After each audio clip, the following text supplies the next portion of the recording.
Bonjour. Non, n'ayez pas peur. Je ne suis que la mort. Je sais fort bien que je vous effraie, que bon nombre d'entre vous tentent de me fuir. Pourquoi? De toute façon, je suis inévitable, inéluctable, et surtout, sans concession. Vous tous le savez bien. Chacun d'entre vous sait que je finirai par venir le chercher.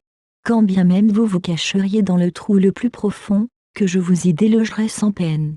Je suis là, présente depuis le premier jour de votre naissance. Alors que vous inspiriez à peine votre première bouffée d'oxygène, mon souffle, lui, se répandait déjà sur vos pauvres petits corps encore tout fripés. C'est d'ailleurs pour cette raison que vous poussiez également votre premier cri. Ne soyez pas choqués, vous connaissez tous la finalité de cette pauvre vie, et cette finalité, c'est moi. Vous passez votre trop courte vie à essayer de m'oublier, alors que moi, omniprésente, je ne vous oublie pas. Comme vous n'avez aucune réponse concernant votre court passage sur ce pauvre petit caillou, vous vous mentez vous-même. Et voici comment. Pour certains, vous vous inventez simplement des dieux, qui, bien que vous le sachiez pertinemment, ne sont, et ne seront jamais présents pour vous. Contrairement à moi. Cela, je vous le promets. Pour d'autres, en passant ce futile moment à ne pas vouloir ouvrir les yeux, et à tenter de repousser, jour après jour, l'inévitable, donc, à me repousser.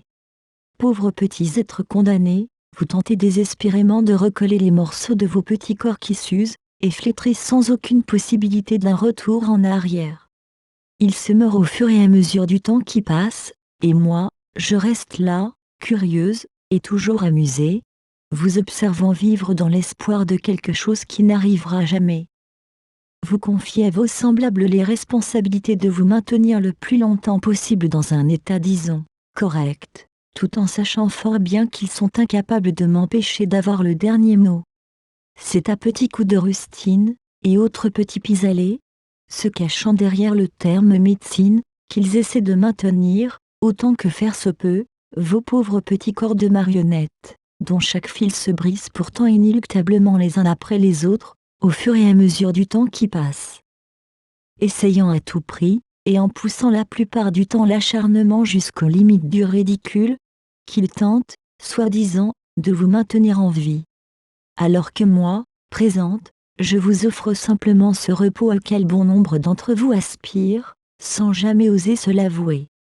Que vous fassiez le premier pas vers moi, ou que je vienne vous chercher, il n'y a aucune différence. Je gagne à tout coup. Je n'en tire aucun plaisir, je ne fais que ce qui doit être fait. Alors, cessez de vivre dans la peur. Cessez de vivre de ma peur. Ne craignez plus ma venue, puisque celle-ci est inévitable. Cessez de vous entretuer, de vous faire souffrir, et vivez, vivez jusqu'au moment où je viendrai vous chercher, enfin, vous libérant de ce lourd fardeau qu'était votre vie. Vous qui m'écoutez, peut-être serez-vous le prochain. Aujourd'hui, demain, ou dans peu de temps à l'échelle de vos vies, vous serez, à n'en pas douter, bientôt frôlé par mon souffle froid et fatal. Je vous prendrai alors par la main pour vous emmener.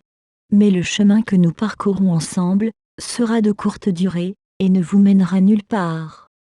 Car après moi, vos existences se finissent. Et tous vos espoirs, vos attentes, vos rêves, seront de façon brutale et sans concession réduits à néant. Moi, la mort, je ne suis pas un pseudo nouveau départ, je ne suis que la finalité de votre court, futile, et inutile petit passage, qui n'aura laissé en fait, qu'une microscopique tache sur le rideau du temps. Préparez-vous, j'arrive. Je vous dis donc à bientôt, sûrement et obligatoirement. Je suis la mort, je suis à la fois votre mère, votre fille, votre aimante, votre amie, je suis là, présente, et je le serai toujours.